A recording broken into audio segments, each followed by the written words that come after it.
এবারের ঈদে আমরা যেটা দেখেছি বিগত ঈদুল আজহার সাথে তুলনা করলে এবারের ঈদে সড়ক দুর্ঘটনা 22.65% এবং নিহতের সংখ্যা 16.07%, আহতের সংখ্যা 55.11% বৃদ্ধি পেয়েছে।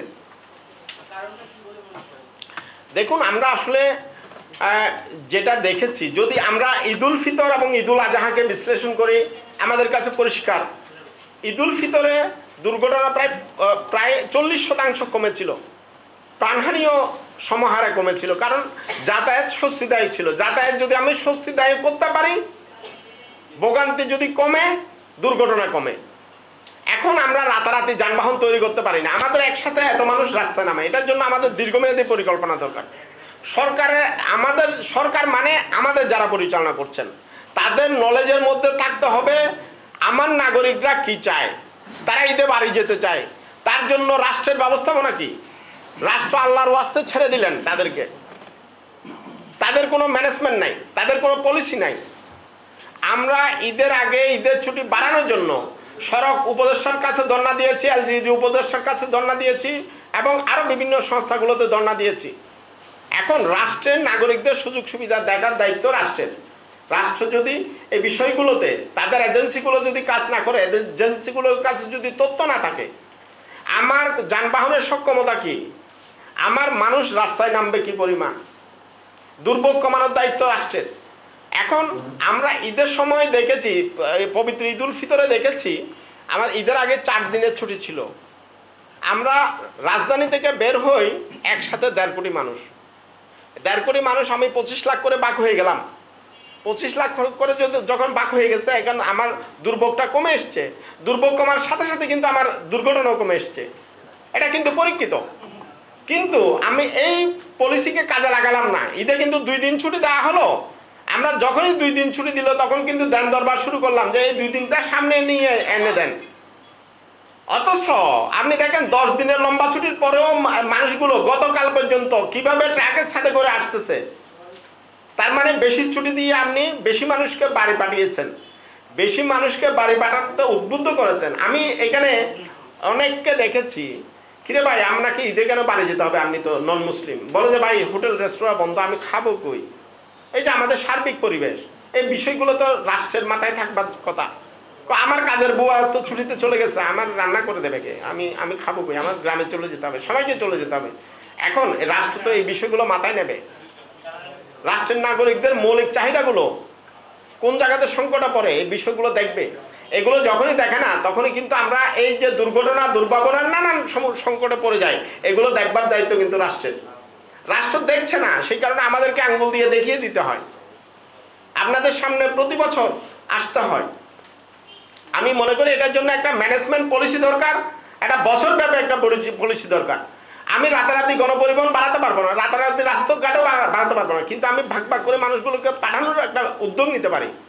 আমাদের যে বাৎসরিক ছুটির ক্যালেন্ডার, এখানে বড় ধরনের একটা পরিবর্তন আনা দরকার, যেটা আমি ঈদুল ফিতরে পরিসংখ্যান দিয়ে দেখিয়েছি। আমাদের দুর্ঘটনা কমেছে, মানুষের যাতায়াতের ভোগান্তি কমেছে, স্বস্তিদায়ক যাত্রা হয়েছে, সবাই সরকারের প্রশংসা করেছে।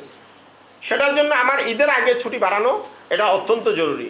এবং আমাদের যে রাষ্ট্রীয় প্রতিষ্ঠানগুলো, এগুলোর সাথে স্কুলের সাথে আমাদের যে বেসরকারি কলকারখানা, এগুলোর ছুটি ব্যবস্থাপনায়ও একটা বড় ধরনের পরিবর্তন আনা দরকার। তাহলে আমি মনে করি স্বস্তিদায়ক যাত্রা নিশ্চিত করা যেমন সম্ভব, তার আগে আমি দুর্ঘটনা এবং মানুষের প্রাণহানি অর্ধেকাংশে কমে আসে। যখন থেকে আমরা মনে করলাম এই ফিটনেসবিহীন যানবাহন মহামারীর মতো মানুষের প্রাণ কেড়ে নিচ্ছে, তখন থেকে কিন্তু আমরা এটা নিয়ে কথা বলা শুরু করেছি। আপনি আমাদের আরো অনেকগুলো এই যে সড়ক দুর্ঘটনা ইয়াতে দেখবেন, এই যে ফিটনেসবিহীন যানবাহন স্ক্র্যাপ করার জন্য উদ্যোগ নিয়েছি। শুধুমাত্র এখানে বলছি না, সড়ক মন্ত্রণালয়ের সবকটি মিটিং আমি এটা উঠাচ্ছি। অলরেডি সরকার একটা স্ক্র্যাপ নীতিমালা তৈরি করেছেন, আমাদের দাবির প্রেক্ষিতে স্ক্র্যাপ নীতিমালা তৈরি করেছেন। বিগত সরকার স্ক্র্যাপ নীতিমালা বাস্তবায়ন করবার কথা ছিল 2024 সালের 30 ডিসেম্বর, নির্বাচনের জন্য এটাকে স্থগিত করলো।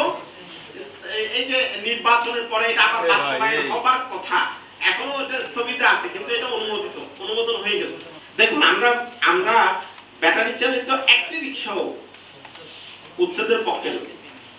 আমার ওই যে প্রথমে বলেছিলাম আমাদের ব্যবস্থাপনার ঘাটতি আছে। আমি কোন সড়কে কাকে চলতে দিব তার প্রাধিকার আমি ঠিক করে দেই।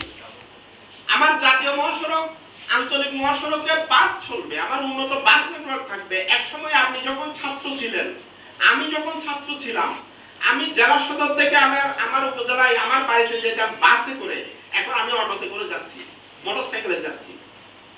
অথচ আমার বাসটা আরো উন্নত হবার কথা ছিল, বিপরীতে আমি পেয়েছি একটা অটো। এখন ব্যাপারটা হলো যে পৃথিবীর দেশগুলো কিভাবে যাচ্ছে, তাদের গণপরিবহনের পলিসি কি। আমরা রাজনৈতিক হানাহানি মারামারিতে আছি, মানুষের দুর্ভোগ নিয়ে আমাদের কোনো মাথা ব্যথা নেই, কোনো চিন্তা নেই, কোনো পলিসি নাই। আপনি দেখুন, উন্নত বিশ্ব বাস নেটওয়ার্ককে শক্তিশালী করে তারা যানজট এবং দুর্ঘটনা কমাচ্ছে, আর আমরা ছোট যানবাহন জাতীয় মহাসড়কে নিয়ে আসছি। আপনি যখন গণপরিবহন সংকট, তখন আপনার মতো মানুষ, আমার মতো মানুষও আমি ওই অটোতে চাপতে বাধ্য হচ্ছি। কিন্তু রাষ্ট্রকে এটার উদ্যোগ নিতে হবে। আমার গণপরিবহন শক্তিশালী করতে হবে। গণপরিবহন জাতীয় মহাসড়ক, আঞ্চলিক মহাসড়কে চলবে, শহরের প্রধান সড়কে চলবে, কিন্তু গলি সড়কগুলোতে আমি রেশনিং পদ্ধতিতে আমি ব্যাটারি চালিত রিক্সাকে ব্যবহার করতে পারি। আমার এখানে একজন ব্যাটারি চালিত রিক্সা চালকের চাকরিও যাবে না, তার কাজ কমবে না, বরঞ্চ কাজটাকে যদি শৃঙ্খলিত করা যায়, এখান থেকে সরকারের রাজস্ব বাড়বে। সরকার যদি তাদেরকে নিবন্ধন দেয়, লাইসেন্সিং এর আওতায় নিয়ে আসে, এখানে দুটো কাজ হয়, একটা সরকারের রেভিনিউ আর একটা হলো শৃঙ্খলা। এখন ব্যাপার হলো যে আমার ব্যবস্থাপনার, পুরা পরিবহন সেক্টরের ব্যবস্থাপনাই গলত। আমাদের যারা সড়ক মন্ত্রী বিগত সময়ে ছিলেন, তাদের মাথায় কোনো মগজ ছিল না পরিবহন চালানোর মতো। এখন পরিবহন চালানোর মতো মাথায় মেকানিজম নাই। তাকে যদি প্রধানমন্ত্রী সড়ক মন্ত্রী বানাইয়া বসায় দেয়, রাষ্ট্রের দুর্গতি হবে, মানুষের প্রাণ যাবে, মানুষ ভোগান্তিতে থাকবে, এখান থেকে বেরিয়ে আসবার মতো কোনো আমাদের সুযোগ নেই।